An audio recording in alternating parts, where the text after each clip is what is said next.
to the Geek Shop. I'm back. Chetan's not on his own anymore. Say hello, Chetan. Hello. So I had a little break. I just got back from a quick little vacation. But I figured just before the trip, just before I left, we were actually writing a comic book. So we were coming up with a story. And I said during my vacation that I would come up with a sort of a concept, rough script. And I did. And I sent it to Chetan, and he read it. And now he's going to unload on me. So if you want to follow along with this, I'm going to publish this script in its current state. This is without any of the notes yet. And so you can download it, and we'll put the link in the description. And you can read it, you can pause here if you want, read it, sort of see what I came up with. And then so you'll understand all the thing that everything that we're sort of talking about. And this is the process. This is a really rough script that I wrote. So it's like sort of it's really concept, really loose. It just sort of describes just so I could get the story out. There's really no visual point to it except what you might be able to extract out of your memory. So overall, Chetan, what do you think of this? How's the script?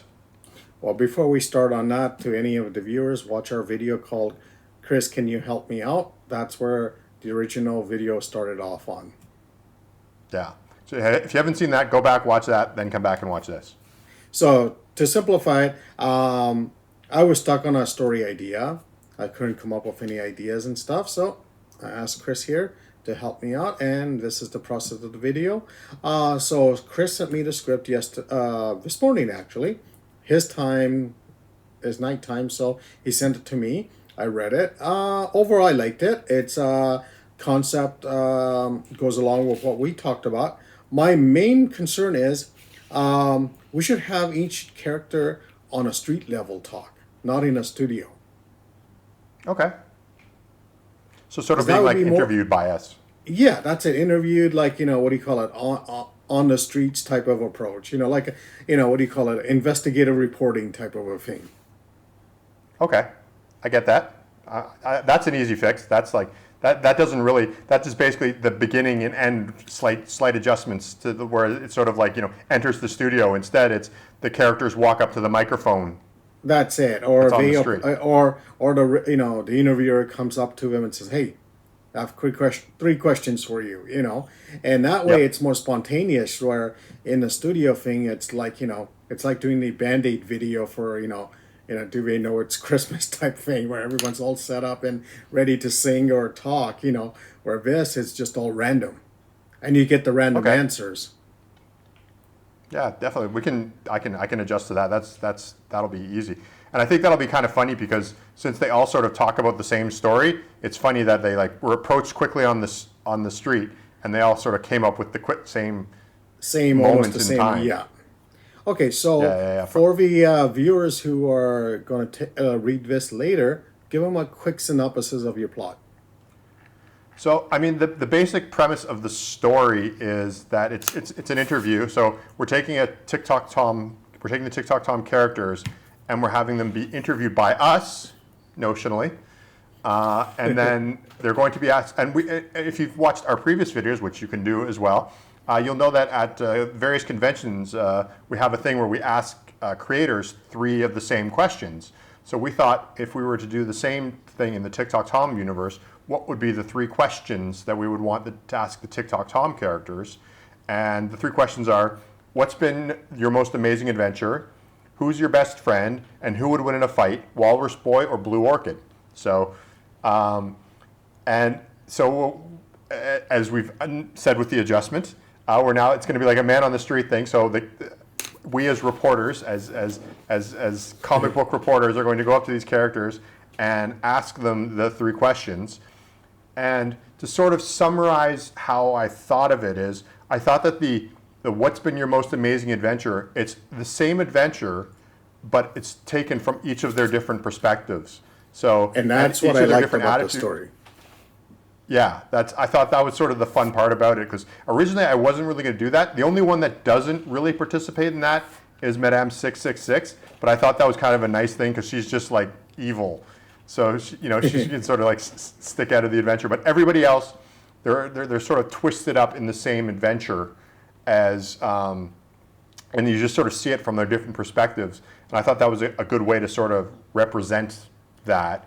So at least that's what what's your most amazing adventure. It's all the same adventure, but from different perspectives. Some of them actually get into the adventure where they, go to hell and fight off, all kinds of demons in hell through the coffee shop because they didn't have enough money for the tip jar. Or they were a penny short, and so the take a penny, leave a penny, take a penny has a little subtext in it that says that if you do that, then you have to fight for your soul in hell. That was great. I like that. That was great. Okay, cool. And then basically it's Iggy, Tom, and Jack who actually go to hell and fight them. Tom never gets interviewed in this too, which I think is important. Which I thought was great. I thought that, we had this previous talk before in our old video about that, not involving TikTok Tom in the story at all. Well, as a flashback, but not as a main, what do you call it, interviewee. Yeah. Yeah, so he's in it, but he's not one of the main characters in it, which is good because he keeps coming back up, so he'll be in it a lot. In fact, I think he's brought up in almost every single one of their stories.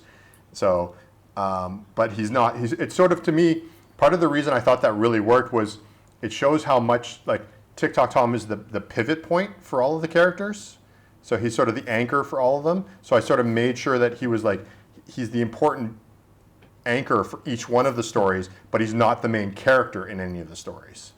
So that's sort of my mindset behind that, and I thought that was sort of an important part because TikTok Tom, the comic book, has sort of become this ensemble, even though it's called TikTok Tom. So he's the anchor for everything, but not always the main character for everything. Okay, so you mentioned the 3 questions, and I have the script here. Chris, again, will put a link to it on down below, so please have a look. So the first question was, what's been your most amazing adventure? You just went into detail on this. Your second question, who's your best friend? Yeah. So I thought, and that one I have to give you a hard time on it. Jean, his name, you spelled it Jean. Did I? Okay. Jean. So, yes, you did. So come on, man. No excuses. Okay, no excuses. Okay, yeah. So I misspelled his name in the script. I'll leave it misspelled in the version post online just so Stan doesn't look like an idiot now. I'll leave it misspelled, but I'll fix it. But yeah, so basically the running joke, and I thought this would be kind of a funny thing, was that all the characters who you've seen on these adventures, and they've talked about a big adventure they've just had together, but for some reason they all relate to Jean, the pigeon, the most, and he seems like the most friendly one. Even Madame 666, who's hates everybody and wants to see people rot in hell, but he thinks Jean is an okay guy and he likes his hat because why wouldn't she like his hat? She's a stylish woman. Now describe who he is to new viewers. So he's a private eye pigeon that talks and wears a fedora and smokes a cigarette. He smokes a cigarette all the time. Yeah, right? He does. Yeah. Okay. And wears running shoes. And wears running exactly. So yeah. So everybody except for Jean himself gets along, thinks that Jean is the nicest character in the entire TikTok Tom universe. While they're all I get along with Tom, and I like to have a good fight. Iggy's Tom's a good person to get in a scrap with, but Jean really understands me and things like that. So it's sort of he's like the moral balance for all the characters. They seem to really get along with him. And the only character that obviously didn't pick him as his favorite was Jean himself. And the only reason he didn't pick himself was because in the story in the story of the best adventure, Tom gives Jean a cookie, and so he sort of bought Jean's affection with a cookie. And so that's why Tom's his best friend, because he has the cookies. Yeah, yeah. So that's good. So everyone goes into detail talking about why they like him and everything. So now your next question: who would win in a fight, Walrus Boy or Blue Orchid? Please explain who Walrus Boy is and Blue Orchid. So Walrus Boy, I mean Walrus Boy. There was a Walrus Boy comic at one point, right? You did do an offshoot. Yes, Comic we of that, did. right? We did a one shot issue. Actually, we did two of them, and they're on our Okay. website. Please check it out, Okay. tiktoktom.com.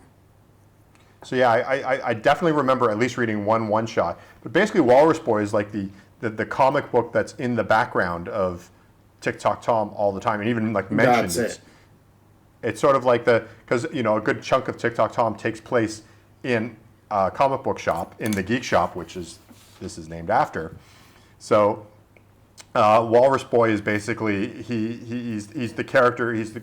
And there was a comic written about it, but sometimes it's kind of vague what the stories that Walrus Boy is in. But it's been like continuous adventure, which I like the vagueness of it because it allowed me to write to that. Because I could have like these crossovers, and they would describe these stories that happened in Walrus Boy that didn't never happen, but you never know that. And then Blue Orchid is my comic, which has done crossovers with TikTok Tom as well, and I have a feeling will appear in more and more backgrounds now and again in TikTok So Tom. we'll put up links and photos here. So please check them out. Yep. And so they're basically asked who would win in a fight, Blue Orchid or Walrus Boy. And it's sort of as silly a question as who would win in a fight between Superman and Hulk, which is our regular question. But I figured that we would then sort of, Iggy, of course, is the girl power, because she's a kick-ass girl herself. And Jack and Stinky's whole storyline together is about Walrus Boy and about Yes. how much Stinky's obsessed with Walrus Boy, and Jack doesn't quite understand Stinky's obsession. So it's like it's got this whole sort of thing. So it sort of crosses over with the main story about who they pick, and Madame Now 666 just Now here's an interesting point. In the story, we always have Stinky reading a Walrus Boy comic. Now, in a fight, he would choose Blue Orchid, which is interesting. Which we could go into detail later on about that. we could see how that could work. So Yeah. I think I can definitely make the adjustment to make it sort of an outside interview. But other than that, are you pretty okay with how it is? No, the story's no, it works very well. Cool. I liked everything, how it connects and everything. The only thing I would say is Madam 666 one. You're about to talk about her. I would say maybe have her give short answers. Really, Okay. she's like you're wasting my time attitude. I think that, except for who's your best friend, because I like the idea of her describing how much she wants to torture Tom. Yeah, that I liked. Yeah, where where you mentioned that she wants to see her friends die, his friends die, and everything. Which was good. Okay. So I think when I do the sort of the most amazing adventure, I'll just have like the reporters, us trying to get answers out of her, and her just giving snappy sort of answers. So I can adjust to that too, and still sort of stay within the parameters, because her story doesn't really cross over, so I can play with that one a lot more without affecting the rest of the story. So here's the thing: when you did the pages, how many pages do you see the story as? I was looking between 20 and 20, like 25, like around that. Okay, perfect. So I guess the next question is, I will make the adjustments to the story. What I want to know is how far, like, how much more detailed a script do you want from this? Do you want it to be vague like this, or do you want me to get into panel by panel breakdowns? What do you think? Personally, on my end, I would say leave it as is, because that opens it up to the artist to interpret what way he or she wants to draw it, and they could add details in also. Yeah. So they could add, that's one thing I like about, again, that whole Marvel style plot compared to the DC script style, where, what the Marvel plot, the artist could come in and, add, tweak it to make it a better story. Yep. And with this one, way you described it, it opens it up to, opens up your mind to how you want to draw it. Yep. One thing I thought of, and let me know if you think this makes sense and if it'd be fun, is I know that you were talking about maybe giving it to different artists for different parts of it. So this is Yes. this is my idea, and see if you think this would be fun for artists to do. So the overarching thing, so the people being interviewed would be drawn by you. So the beginning and the end, sort of right. like Yeah. the interviewers coming up to them. But then rather than giving each person's thing, say instead each artist gets a question. So they would draw the answer to the question to the same question each Oh, time. that was what I was about to ask you on what you had in mind for who's drawing, and that you solved it. So basically, instead of like having, say, somebody draw Iggy's entire thing, instead somebody would be in charge of what's been your most amazing adventure. So say like Derek would do every one of the what's been your most amazing adventure part. Then who's your best friend? Then like Massimo. I would think Massimo would be good for the who's your best friend, because he does a lot of sort of like comics about like real life slice of life things. So I think he could add an interesting irony to the idea of who's your best friend, because they don't Okay, sometimes there's like no fighting at all, right? So we need a clip of Massimo going, "What? You want me to draw what?" In here. And So Massimo, your Christmas plans are put on hold, so you have to draw this story now. Okay? Say what? And I'm thinking who would win in a fight would be I was thinking Tom, because Oh, that would be good. he gave the best answer for who would win in a fight for Hulk versus Superman. So I think the absurdity of this question would be perfect for his style. So Yes. So that's like my dream team. Obviously, if they don't have time or whatever, totally okay with that. Or I know Patrick is also. I think he would also be good for like who's your best friend, or the who would win in a fight. Or I know that probably the most amazing adventure. That's a lot of heavy lifting. So maybe 2 or 3 artists might want to share that. Yes, With that's the it. different, with Yes. different character. The other thing too is you could have, so for Iggy, Jack, Stinky, and Jean. So do that for that, but for Madame 666, that gets their own artists. Just because her Yes. answers are sort of separate from everybody else's, like the adventure doesn't tie in the same. So And what way her answers are, you want that chaotic, all over the place approach to it. exactly. So I'll let you decide between finding out who you think's best fit and who's around and who you think will do it. But the idea being that maybe rather than splitting it up between characters, but splitting it up between questions might be more interesting. Perfect. Okay, so in the next video, we'll talk about the art process and who we got and who's interested. I'm going to say basically all these artists have no choices here. They are drawing the stories, right, Chris? I am not the maniacal leader that you are. I choose to make these people my friends, not my enemies. So They're friends. They're friends. Maybe if I humbly beg to use their wonderful skills to, if they would, please do this meek story that I've written, I will be honored to the wazoo. Now, one idea which originally for the 20-page story was, from my end, was to do a 20-page story, 24-page story, and offer it. The idea was free comic book days coming up in, I think, March or April or something like that. And last year we did a free booklet we gave out during free comic book day.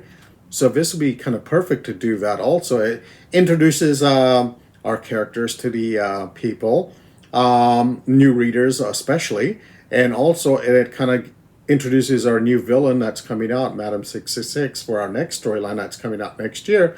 So it'd be a great way to give it out as a free giveaway, or we could just, print it as a comic and sell it online also. So, there's 2 birds to kill with 1 stone attitude to approach to this.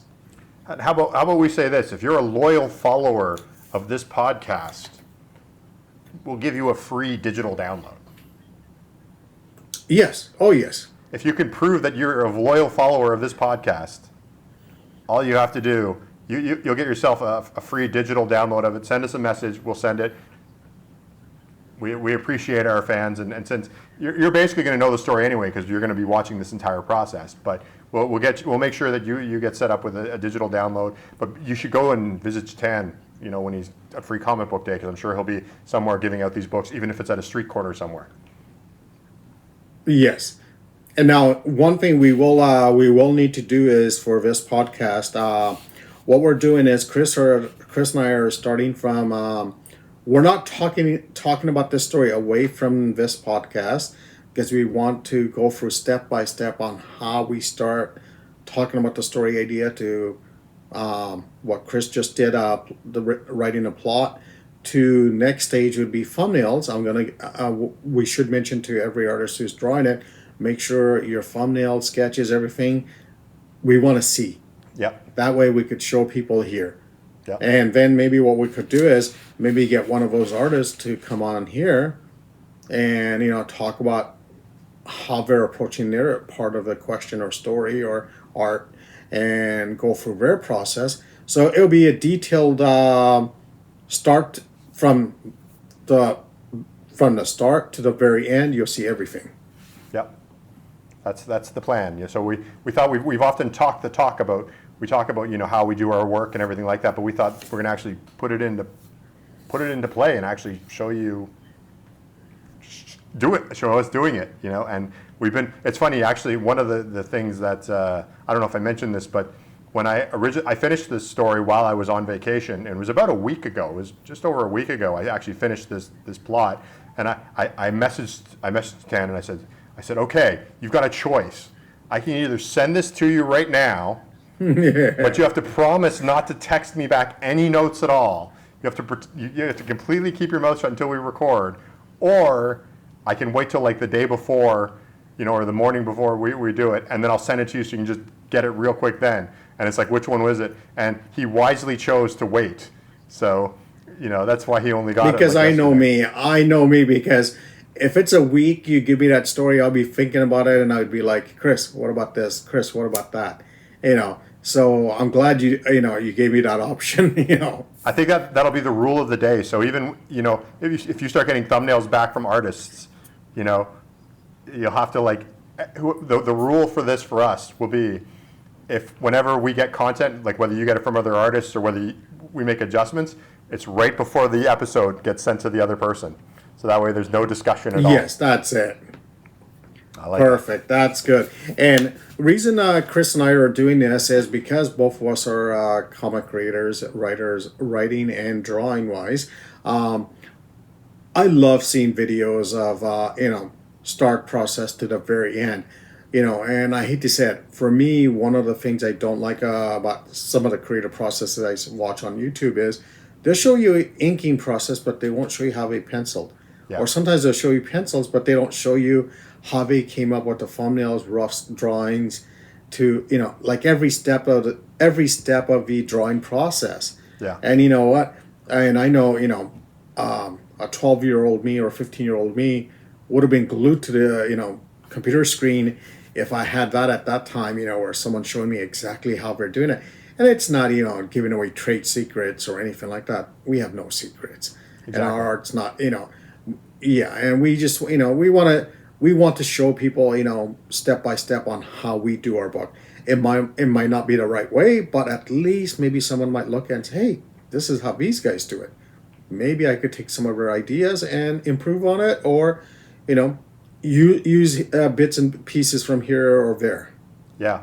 And I think the one thing is, I know that we're going to be asking a lot of the artists that are going to create this, like, the people that do Tom, but I think that we should make sure to focus that your section, because I think it's important that you do the parts that connect everything together. That will show in detail every stage for sure.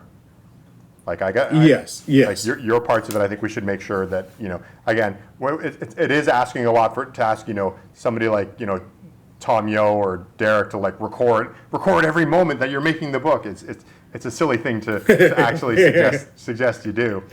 But I'm sure they'll give us snapshots and things like that. But I think we can at least zero in on the parts that you do, and the connecting parts, and show every single step. So make sure to record yourself doing everything, and we'll talk about it as it goes along and everything like that. So You are going to see definitely part of this book, and you're also going to see some of the interesting editorial sides of doing a book that has multiple authors and writers and artists combined. That's going to be an interesting challenge that I know I don't face too much with Blue Orchid because I generally do it on my own, but TikTok Tom is just such a collaborative book, and it has its advantages and its challenges, and you're going to see them all. So basically, the bottom line is you're going to see the method of our madness. And madness is the perfect word. Yes. So join. I think this is a good way to end this and say join us next time, and we'll show you more processes, and hopefully next video we'll show you thumbnails and maybe further details on the story. Any last words, Chris? I mean, get out there, make comics for everybody, give comics away, and stay tuned in March when you'll actually be able to get a copy, right? That's our deadline. That's it. Yes, we have a deadline now.